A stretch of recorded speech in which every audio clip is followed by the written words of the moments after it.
Welcome to MedEvidence, where we help you navigate the truth behind medical research with unbiased, evidence-proven facts, powered by ENCORE Research Group. All right, so today's talk is about celiac disease. First, I have to apologize. The talk is a little bit too technical. I'm going to try to make it less technical. Doctors, lawyers, all specialists, we speak, doctors speak. So if I get too technical, please stop me and I'll clarify things a little bit better. Okay, so before we start the talk, I have two overarching comments that I'd like to make. The first is that, as you know, most patients with celiac disease can't have wheat. And wheat is structurally and culturally such an important part of the Western world. The first wheat grown was 9,600 years ago in what is called the Crescent around Syria. And since then, because of some unique properties, it has become the cornerstone of human civilization. And so not being able to eat is a big deal. You cannot go anywhere. And that's why I think celiac is such an important disease to talk about. So I'm a gastroenterologist, as you know. So just as a big picture scenario, the esophagus, the first part of the GI tract, is just a tube. It just transports food. The stomach is a blender. It basically blenderizes the food. The small bowel is where all the action happens. It's where most of the digestion and almost all the absorption happens. The colon is basically to keep waste matter.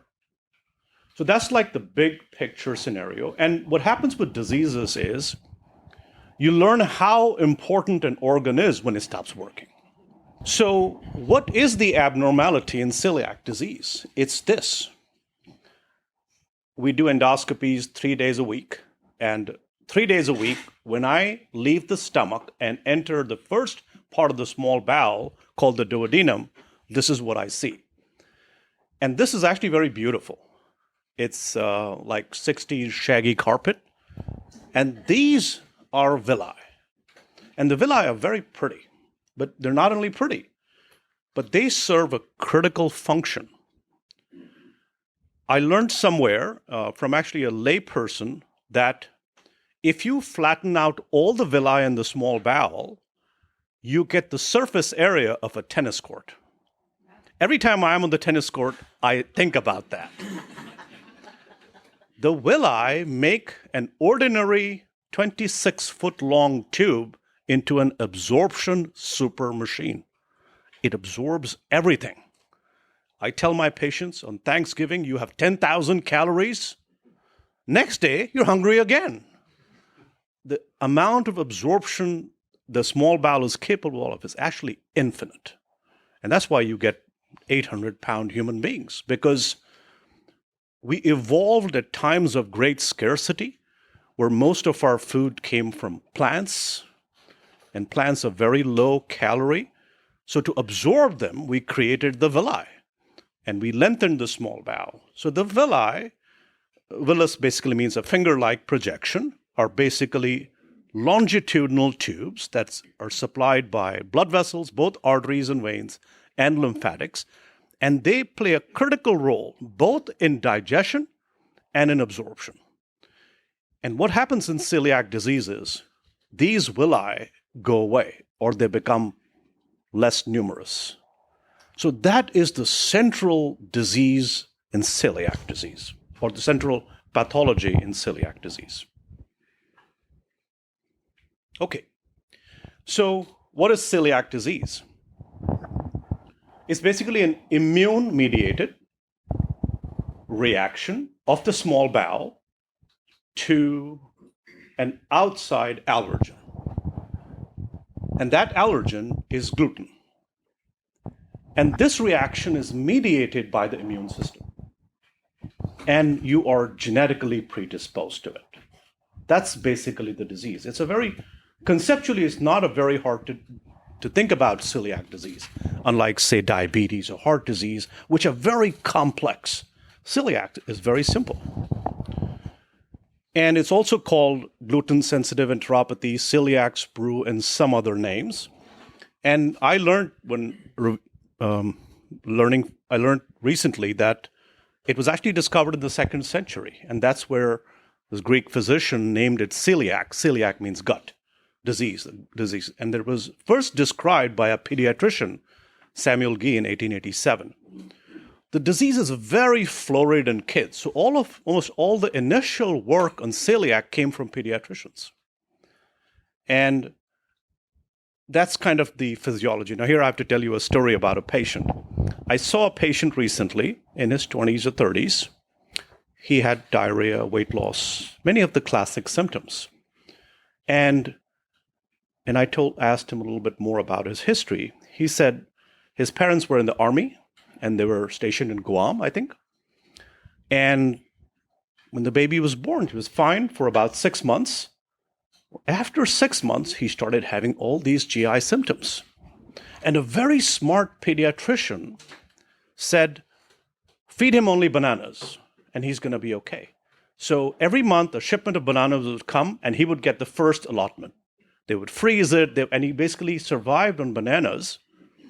And interestingly, that's what pediatricians did about 100 years ago when they did not know what was causing it, but they knew it was something in our diet.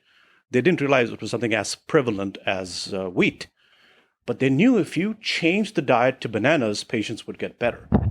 And so this story is reflective of how celiac was diagnosed and treated in the early days before we knew all the pathophysiology and things like that. Okay, so what about the genetics? Don't read what's on the slide. It's very simple. There are 2 genes. They have long names, HLA-DR3-DQ2 or HLA-DR4-DQ8. If you do not have these 2 genes, the odds of you having celiac disease drop to 1%. That means 99% of patients have 1 or 2 or both of these genes to have the disease. So it's clearly a genetic risk. So what is interesting is that 5% of the population in the West and in the United States has these 2 genes, but only 1% gets celiac disease. So there is something else that has to happen in genetically predisposed individuals for them to get celiac disease. We're not completely sure what that is. There's some theories about it, and I can talk about it in the question-answer session. So genetic test is not commonly used for diagnosis, but it helps the other 3 pillars to make the diagnosis. The second part, in a genetically predisposed individual, the immune system goes crazy. For most of you, when you go back to your high school physiology, you know there are 2 types of immunes. The immune system is divided broadly into an innate, which is something you're born with, and acquired immune system. Acquired is you get penicillin, you develop allergy, that's an acquired immune system. In celiac disease, both these systems go crazy. And we know this because multiple antibodies and immune reagents are seen in blood, in biopsies, and in other organ tissues too. Okay, so a little bit about who gets celiac. So celiac is prevalent worldwide. We used to think it's limited to the West, but it turns out it is not. There's a recent study that in the northern part of India, celiac disease is twice as common as in the United States. So it affects every wheat-eating culture in the world. The worldwide prevalence is about 1%. And for every 1 patient, there are 7 undiagnosed patients with celiac. So it is a little tip of the iceberg. We don't know if it's increasing in incidence or we're getting better at diagnosis, but every year the numbers go up because we have better tests. Patients who are related first-degree relatives of patients with celiac are at increased risk. And it is associated with some other unusual diseases which indicates that there is a genetic link. Okay, so this is classic celiac, which even a first-year medical student can diagnose. They have severe diarrhea. It's the main symptom of celiac. They don't absorb fat, so they have fat malabsorption. The stools are oily. They lose a lot of weight. They get different vitamin or nutrient deficiency. You go to the doctor then does a blood test and then recommends an endoscopy. Typically at endoscopy, you see the classic signs and symptoms. The diagnosis is made, patient is. So this is fairly classic textbook celiac. Unfortunately, the other types are more common. This is atypical celiac, where patients don't really have a lot of GI symptoms. They're not complaining of a lot of weight loss, diarrhea. They present with other unusual symptoms. They have mild anemia. They go to the dentist. The dentist says your enamel is bad. Their bones become thin. They get arthritis. They cannot conceive. And they have neurological symptoms, very subtle neurological symptoms, movement disorders.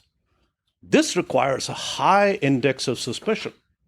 And when you have a high index of suspicion, you order the endoscopy where the villi go away and the blood test is positive. This is actually the most common. This is subclinical celiac disease. Patients don't have a lot of symptoms. They have the abnormality in the blood and in the biopsy, but they don't have a lot of symptoms. So do they have celiac disease or not? These patients it's worth putting them on a gluten-free diet because even patients who say they have no symptoms actually feel a whole lot better. The energy level goes up.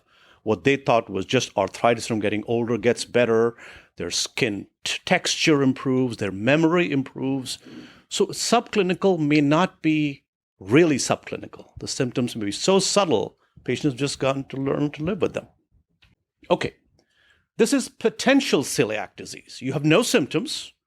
You go and see a doctor, and the blood test is abnormal, and you have mild abnormalities in your biopsies, but you don't have any symptoms. You don't have any malabsorption. Do these patients have celiac? They don't. So you have to have some degree of symptoms, even mild symptoms, before you call them true celiac, but they are at risk for celiac. Many patients prefer to go on a gluten-free diet, even though it's not recommended for potential celiac patients. And then there is latent celiac, which is pretty rare. Somebody gets diagnosed in childhood, they grow up and they start eating wheat, and they feel better. We used to think that celiac can go into remission in some patients. It turns out it's actually pretty rare. There's a recent paper, they looked at 80% of people with so-called latent celiac, they had active disease. They just did not have a lot of the symptoms. Remember, the symptomatic celiac disease is the least common. So they continued to have malabsorption. So they truly did not go into remission. This is refractory celiac. This is very rare, fortunately. You diagnose somebody with celiac, you put them on a gluten-free diet, they don't get better. Their biopsies don't improve, their serology doesn't go back to normal, and they don't feel any better at all. And this is a diagnostic conundrum. Nobody knows why. Most people with refractory celiac are just not following a gluten-free diet, and I'll come to that. It's actually a very hard diet to follow, and most people are just falling through the cracks. But if they do, then we have to think of other rare causes why celiac is not responsive. Okay, so what are the clinical manifestations of celiac? Remember, this is a talk for adults. In kids, they typically present with diarrhea and inability to gain weight. In adults, typically it's between the age of 10 to 40 years. The classic symptoms of diarrhea, fat in the stool, weight loss, anemia, and deficiencies. These are somewhat unusual, but when you see them, they're very typical. So there is this rash. It's called dermatitis herpetiformis. It looks like a small patch of herpes. Just a bunch of vesicles on the skin, and they keep going to dermatologists again and again and again, and they get treated, they get better, it comes back. It's very classic for celiac. I saw a patient last year who had had it for 6 years and had been to 3 different dermatologists, and nobody ordered a celiac titer until she moved to Jacksonville. And this very smart dermatologist said, you got to have this test done. Her test was positive. We put her on a gluten-free diet. She never had that rash again. This is where these are all other manifestations, redness of the tongue, osteoporosis, anemia, and as I said, neuropsychiatric symptoms. Now, celiac is associated with many other diseases. The classic is type 1 diabetes. Type 1 diabetes, as you know, is in children. It's typically because they have antibodies against insulin. It's a very hard disease to treat. Whenever you see type 1 diabetes, you have to order celiac. And the other big one is autoimmune thyroiditis. Anybody who has autoimmune thyroid disease has to be checked for celiac. The link between the first two and these two and celiac is very tight. The others are GI and non-GI diseases where there is a high risk.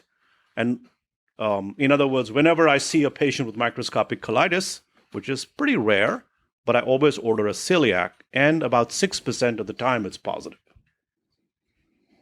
These are other conditions. So a classic presentation would be a couple goes to an infertility doctor, they can't have kids, everything else looks okay.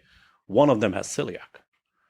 And so celiac is part of all infertility workup. As you can see, there are many, so celiac is really, all specialists should be aware of celiac. So for example, if you have idiopathic pulmonary fibrosis, hemosiderosis, there's like an 8% risk of you having celiac. And this is where I think our colleagues need to be educated. It's a malabsorptive disorder. So everybody should be suspecting this. Okay, so how do you make a diagnosis? You have to rule out something called non-celiac gluten sensitivity. I'll spend a couple of minutes on this because a lot of people are staying away from gluten. As I've already told you, I play tennis, and there's a little story behind it. Novak Djokovic, about 4 or 5 years ago, gave up gluten. Nobody knows if he was diagnosed with celiac or not. And since then, he won like 250 matches in a row. So all tennis players stay away from gluten. So it's like a little thing that athletes have. So what does he have? Well, most likely he has non-celiac gluten sensitivity. Remember, most patients with celiac have no symptoms. With non-celiac gluten sensitivity, as soon as you eat gluten, you feel bad. You have cramps, diarrhea, joint pains.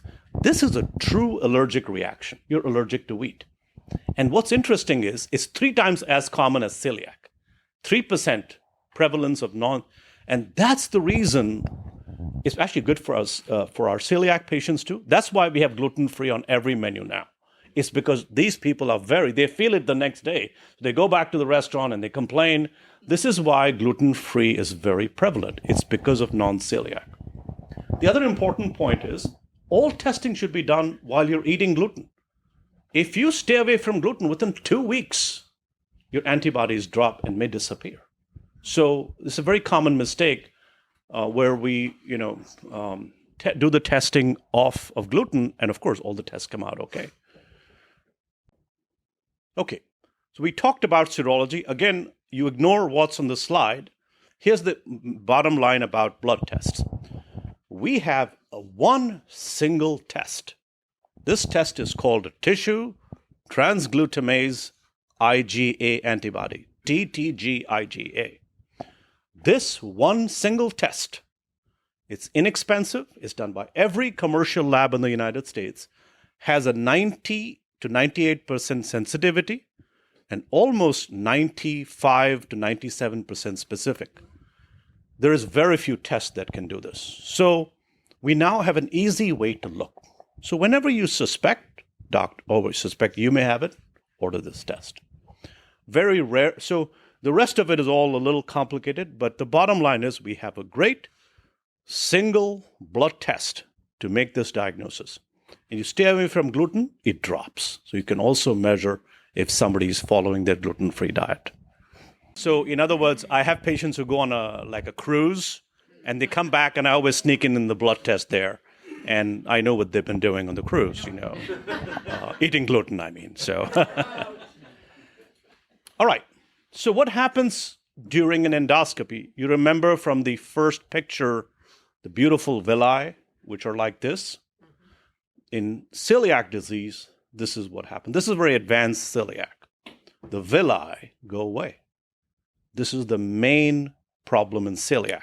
And so you can't absorb. And this is how it looks like. If you remember, you can see there are no villi. And there are other markers which are more for gastroenterologists. But basically, the villi become shortened and shortened and shortened until this is advanced celiac disease. So these, most doctors would, except in rare cases, in kids, if your TTJ is 10 times above normal, or if patients don't want to have an endoscopy is the third pillar in diagnosis, so we usually recommend that. And you stage the disease, and then this is very important. The Marsh classification is very important. Every celiac patient who has a biopsy should get this Marsh classification because it becomes your baseline. And in an ideal scenario, you should go from, say, Marsh 3 to 0. And so that's the bottom line. Okay, what about patients who are on a gluten-free diet and they just don't want to go back on gluten? Then you can do a genetic test. Remember what I said, if you don't have these genes, you don't have celiac. That's easy. But what if you have the genes? Then you have to do something called a gluten challenge. You have to give them gluten for between 2 to 6 weeks and then retest them. There is a new test which I have not ordered, but I just read about it, so I don't know if it's commercially available. Okay, so what is the treatment? These are the 6 or 7 pillars of treatment. Ideally, you should have a dietary consultation, and this is where I might need your help. I don't know of any dietitian who specializes in celiac, so I'm recommending online apps. There are online dietitians who are specialized in celiac. Most other dietitians don't have a deep knowledge of celiac, so they're not very useful. In fact, I learn more from my patients than from my dietitians.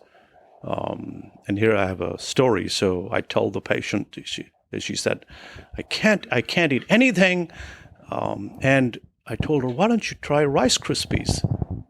And she looked at me. She said, Rice Krispies has gluten. I'm like, really? Why would you put gluten in? So gluten is in everything. It's because gluten is very sticky.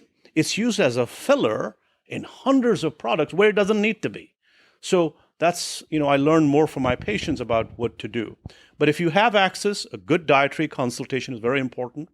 Education, the patient has to educate themselves. And of course, the pillar of treatment is lifelong gluten-free diet. That's the treatment, and it will put your disease into remission in the vast majority of patients. So you stay away from wheat, this disease goes away. And then if you have any nutritional deficiency, and then we tell all our patients, you have to become an advocate, you need to be followed up, and then if you have access to a clinical trial, please participate, because as you'll see, there is some good news. Okay, so what is a gluten-free diet? So the 3 grains that we need to avoid are wheat, rye, and barley, because they contain gluten. They're kind of similar. As you know, wheat is a grass, and these are very similar. Soy, tapioca, rice, corn, buckwheat, and potatoes are safe. So any flour made from them is safe. Read the labels. And this is bad news for all the young guys, but you can't have beers, Actually, I have a patient who stocks gluten-free beer in his house, so I can tell you. But they're specially made, and they're not made from malt. They come from some other source. But the regular, you can't have it, unfortunately. But distilled beverages, vinegars, and wine are safe. This is very important. Many patients with celiac disease, when their disease is active, are lactose intolerant because lactase is also seen in the small bowel. You can't absorb milk. So they have to temporarily be on a lactose-free diet. This was one of the big confusions if you look at the history, they would stay away from milk and they would get better. So for a long time, people thought milk was the culprit. It turns out this milk was a secondary phenomenon. And then oats. This is a little controversial. Even I was not aware of that. But oats don't have gluten, but they're made in the same factory. So sometimes there is contamination. And what I heard was that small amounts of oats are okay. If you exceed a certain amount, then it's a problem. So oats themselves don't have gluten in them. And strict adherence is recommended. So that's 30 milligrams per day. That's like 10 parts per million. So this is very strict. In other words, you cannot have gluten in any form or shape. This is inadvertent. In other words, you take a multivitamin or a blood pressure capsule that has gluten in it. That's where you get this small amount. So the lactose intolerance goes away when your small bowel recreates. There is a caveat to that, unfortunately. As you know, the vast majority of human adults cannot digest milk. So if that's your mechanism for lactose intolerance, then you won't go back.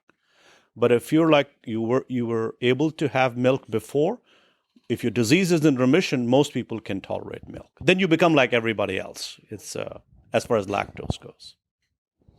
All right. So once you start a gluten-free diet, symptoms get better in as little as 2 weeks. We reevaluate them after a few months. I learned this when I was preparing for this talk, that females can get breast tenderness for 3 months. Mechanism, we don't know.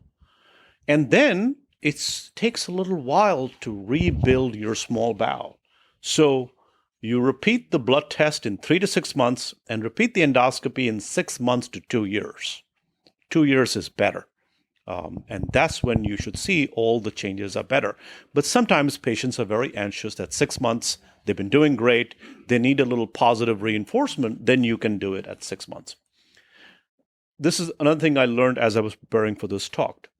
You don't want to re-challenge them with gluten. Once they get better, because it's like any allergen. Once you've stayed away from it for a little while, if you re-challenge it, you don't have the same reaction that you had before. You have a worse reaction.